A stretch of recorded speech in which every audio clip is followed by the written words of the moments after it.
Hello my dear friends. तो आज की इस वीडियो में हम लोग लाइव प्रोसेस वाले चैप्टर के अंदर के पहला टॉपिक ऑटोट्रॉपिक न्यूट्रिशन को हम लोग डिस्कस करेंगे। ठीक है, सबसे पहले जानते हैं लाइव प्रोसेस होता क्या है। जैव प्रक्रम इसको हिंदी में कहा जाता है।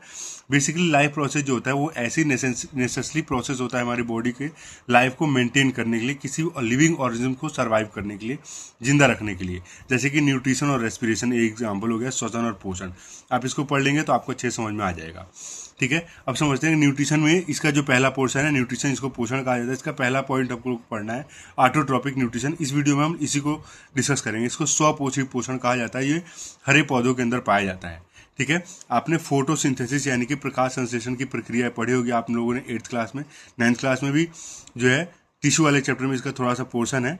ठीक है, अब बात करते हैं फोटोसिंथेसिस क्या होता है, इसकी डेफिनेशन कैसे लिखेंगे आप। 10th क्लास में इसकी बहुत इजी डेफिनेशन है। It is the process in which green plants make their own food. ये आपने 8th क्लास तक पढ़ा होगा। इसके आगे जोड़ दीजिए from carbon dioxide water in presence of sunlight with the help of chlorophyll. ये एक्स्ट्रा जोड़ दीजिए, आपको 10th क्लास के अंदर ये प्रॉपर डेफिनेशन बन जाएगी। यानी कि वह प्रक्रिया इसमें हरे पौधे क्लोरोफिल की सहायता से सूर्य प्रकाश की उपस्थिति में कार्बन डाइऑक्साइड वाटर यानी कि H2O से अपना भोजन तैयार कराते हैं। उस प्रक्रिया को फोटोसिंथेसिस यानी कि प्रकाश संश्लेषण कहा जाता है। ये इसका एक रिएक्शन है। अब उसके बाद क्वेश्चन आता है कि what are the raw material required for photosynthesis. प्रकाश संश्लेषण के लिए कच्ची सामग्री कौन कौन सी होती है। 1 मार्क्स में आता है सनलाइट, सूर्य का प्रकाश, क्लोरोफिल, उसके बाद कार्बन डाइऑक्साइड गैस और वाटर।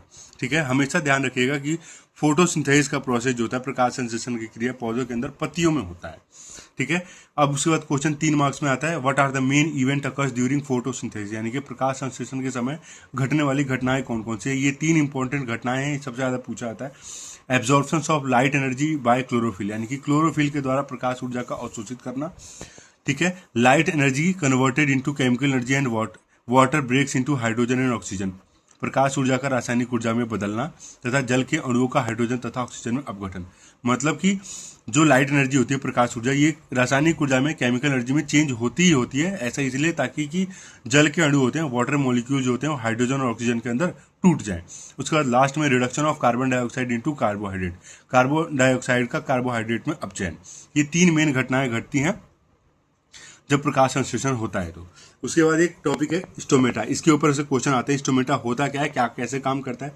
देखिए, स्टोमेटा को हिंदी में रंध्र कहा जाता है। आप किसी पौधे की पत्तियों को लेंगे, उसको माइक्रोस्कोप से देखेंगे जब आप लैब के अंदर, तो आपको पता चलेगा उसके अंदर छोटे छोटे पोर्स दिखाई देंगे। यहाँ पे लिखा भी है tiny pores present in the surface on the surface of leave. पत्तियों की सतह पर छोटे छोटे जो छिद्र होते हैं, ठीक है, होल्स होते हैं, उन्हीं को रंध्र कहा जाता है, स्टोमेटा कहा जाता है। ठीक है, the opening and closing of stomata is controlled by guard cell. अब जब बुक खोल के देखेंगे, आपको बुक के अंदर इसके जो है डायग्राम बना होगा, उसमें गार्ड सेल दिखाई देंगे इनको। ठीक है, इनको कोशिका जो होते हैं, गार्ड सेल जो होते हैं, कोशिका द्वार कोशिका कहा जाता है इनको, गार्ड सेल को। ठीक है, तो उनसे कंट्रोल होते हैं रंध्र जो होते हैं, रंध्र के खुलने और बंद होने की प्रक्रिया जो होती है। उसके बाद exchange of gases carbon dioxide और oxygen takes place through stomata, यानी कि कार्बन डाइऑक्साइड तथा ऑक्सीजन का जो आदान प्रदान होता है, एक्सचेंज होता है, वो रंध्र के थ्रू यानी कि स्टोमेटा के थ्रू ही होता है। तो ये पूरा जो था आपको मैंने समझाया, ये ऑटोट्रोपिक न्यूट्रिशन के बारे में समझाया। इसी में से आएगा क्लास 10th के अंदर जो भी क्वेश्चन आएगा, जो भी एग्जाम में आएगा। सो ठीक है, आई होप आपको ये पूरा क्लियर हो गया होगा। Please like, subscribe and share my channel. Thank you.